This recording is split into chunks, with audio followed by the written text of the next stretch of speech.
నరేంద్ర మోడీ గారు చేయబట్టి ఇవాళ జాతీయ రహదారులు ఈ మన పక్కన ఉన్న 363 లాంటి జాతీయ రహదారులను కేంద్ర ప్రభుత్వం నిర్మించిందని ఆయన చెప్పడం జరిగింది. పిఎం మిత్ర కింద వరంగల్లోని టెక్స్టైల్ పార్కును కేంద్ర ప్రభుత్వం నిర్మించిందని చెప్పడం జరిగింది. అట్లనే Indian institute of handloom technology ఆయన పేరు పెట్టుకున్నాడు. కొండా లక్ష్మణ్ బాపూజీ గారి పేరు పెట్టుకున్నారు. మా వాంకిడి మండలానికి చెందిన ఇవాళ కేంద్రం సహకరించకపోతే ఇవాళ తెలంగాణ రాష్ట్ర ప్రభుత్వం ఒక్కరోజు కూడా మనుగడ సాగించే పరిస్థితి లేదు. కేంద్రం సహకరించాల్సిందే.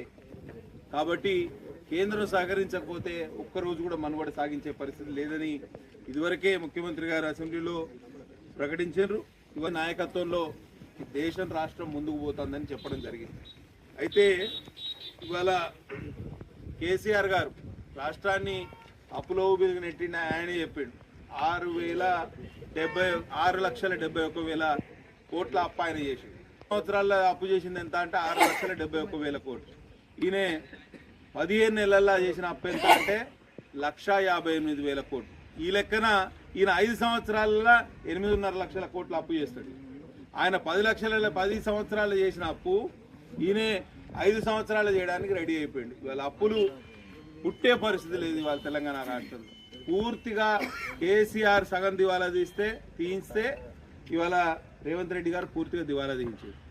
మరి ఈ దివాలా తీసిన రాష్ట్రం, దివాలా తీయించబడ్డ రాష్ట్రం గట్టున పడాలంటే, ఒడ్డెక్కాలంటే, మన పిల్లల భవిష్యత్తు బాగుండాలంటే, పక్కనున్న మహారాష్ట్ర లాగా మనం అభివృద్ధి చెందాలంటే, పక్కనున్న ఆంధ్రప్రదేశ్ లాగా మనం ముందుకు పడాలంటే తప్పకుండా డబుల్ ఇంజన్ సర్కారే శరణ్యం అనే విషయాన్ని మీరు గుర్తించారు. దివాలా తీయిస్తే కాంగ్రెస్ పూర్తిగా దివాలా తీయించింది. ఇద్దరు కలిసి రాష్ట్రాన్ని పూర్తిగా తెగనమ్మే పరిస్థితి తీసుకొచ్చారు. ఇవాళ హైదరాబాద్లో గచ్చిబౌలి స్టేడియం పక్కన 400 ఎకరాలు అమ్మకానికి పెట్టిండు మహానుభావుడు. మొత్తం భూములు ఎక్కడ దొరికితే అక్కడ అమ్మకానికి. ఎవరు మన పిల్లలకి భవిష్యత్తులో ఏదైనా స్కూల్ కట్టుకుందామన్నా, లేకపోతే యూనివర్సిటీ కట్టుకుందామన్నా, లేకపోతే ఏదైనా ఆసుపత్రి కట్టుకుందామన్నా ఎక్కడ జాగా మిగిలే పరిస్థితి ఎక్కించాలంటే, ఒడ్డెక్కించాలంటే, తెరపిన పడాలంటే, మన పిల్లల భవిష్యత్తు బాగుండాలంటే డబుల్ ఇంజన్ సర్కారే శరణ్యం. ఈ ఒక్కటే ముచ్చట చెప్పాలి మీరు, ఇక వేరే ఏది లేదు. ఈ రాబోయే 3 సంవత్సరాలు ఇప్పుడే మన శైలం గారు చెప్పారు. మనకు ఎమ్మెల్యే గారు ఉన్నారు, 2 ఎమ్మెల్సీలు ఉన్నారు, ఎంపీ గారు ఉన్నారు. అయినా కార్యకర్తలకు పూర్తి స్థాయిగా న్యాయం చేయలేకపోతాను. మేము అది ఒప్పుకుంటాం. కార్యకర్తలకే కాదు, ప్రజలకు పూర్తి స్థాయిలో న్యాయం చేయలేకపోతాను. ఎప్పుడు న్యాయం చేయగలుగుతాం? మంత్రివర్గం మనదై ఉండాలి, ముఖ్యమంత్రి మనోడై ఉండాలి. కేంద్రంలో మన ప్రభుత్వం ఉన్నా కూడా రాష్ట్రంలో మన ప్రభుత్వం ఏర్పడితేనే మనం బాగుపడుతుంది. ఈ విషయాన్ని మీరు గుర్తించాలి. ఈ రాబోయే 3 సంవత్సరాలు మీరు ఇదే పని చెప్పాలి. ఎక్కడ దొరికితే అక్కడ డబుల్ ఇంజన్ సర్కార్ తోటి అటు మహారాష్ట్రలో డెవలప్మెంట్ అవుతుంది. ఇటు అంటే గట్టెక్కించాలంటే, తెరపిన పడాలంటే, లేకపోతే మన పిల్లల భవిష్యత్తు నిర్మించుకోవాలంటే డబుల్ ఇంజన్ సర్కారే శరణ్యం. ఇద్దరు చొరవ తీసుకోండి. రాబోయే రోజుల్లో ఎంత కష్టమైనా ఓర్చుకోవడానికి మేము సిద్ధంగా ఉన్న, ప్రతిపక్షంలో ఉండి మేము కొట్లాడుతున్నాం, మీరు కొట్లాడుతారు. కొన్ని ఇబ్బందులు ఉన్నాయి. స్థానిక కాంగ్రెస్ కార్యకర్తలు కానీ ఏమైనా బాగుపడరా? కాంగ్రెస్ చెందిన నాయకుల మీద కూడా వాళ్ళు కొట్లాడుకొని అట్రాసిటీ కేసులు పెట్టుకునే పరిస్థితి. అసలు అయినా క్లెయిమ్ బాగుపడ్డారు.